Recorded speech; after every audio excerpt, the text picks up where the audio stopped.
Matthew 27:46 one more time. Let me show you that the words that Jesus utters and the time in which he uttered it are not coincidental. And it's not coincidental that the darkness disappeared at the 9th hour. The 9th hour is 3 o'clock in the afternoon. If you're not familiar with the Jewish custom, you're not familiar with the Old Testament and the New Testament, then you won't know that the 9th hour was the time of the evening sacrifice. This was the time that the priest would offer the evening sacrifice and the Jews would go to pray in the temple. 9th hour or 3 o'clock p.m. Let me just confirm this by looking at what Peter and John intended to do at this very hour. Acts 3 verse 1. Acts 3 verse 1. Now Peter and John were going up to the temple at the hour of prayer, the 9th hour. Did you catch it? 3 o'clock in the afternoon, the 9th hour, was the time for prayer in the temple where they offer evening sacrifices.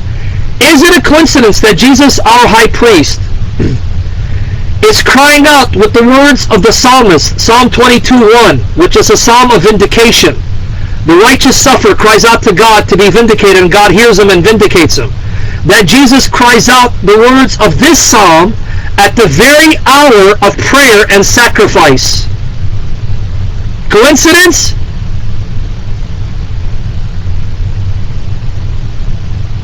Is it also a coincidence that Jesus was crucified at the morning hour of prayer? Now notice, if there's an evening sacrifice, evening hour prayer, then there's a morning hour prayer, right? Morning sacrifice.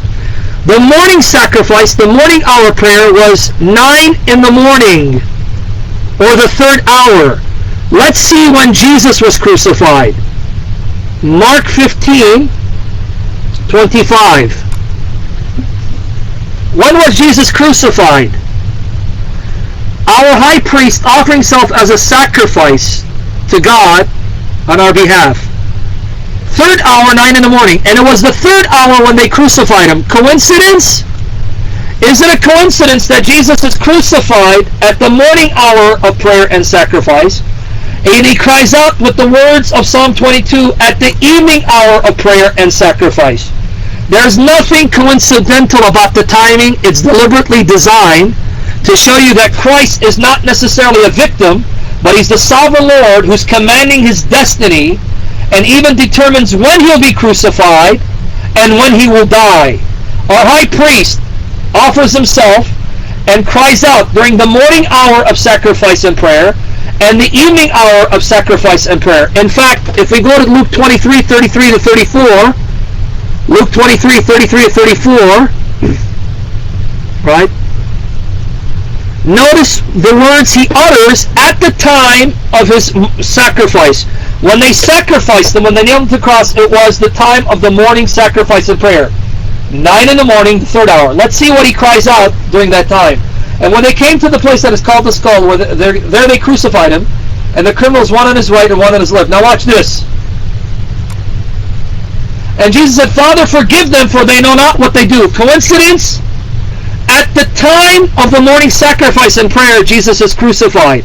And it's at this time he offers his prayer for forgiveness for those who are nailing him to the cross. Our high priest making intercession at the morning hour of sacrifice and prayer to the Father on the basis of himself being the sacrifice for those who intercedes. Do you see that? Is that a coincidence, folks? Definitely no coincidence. That should drive you to your knees to glorify Jesus Christ even more.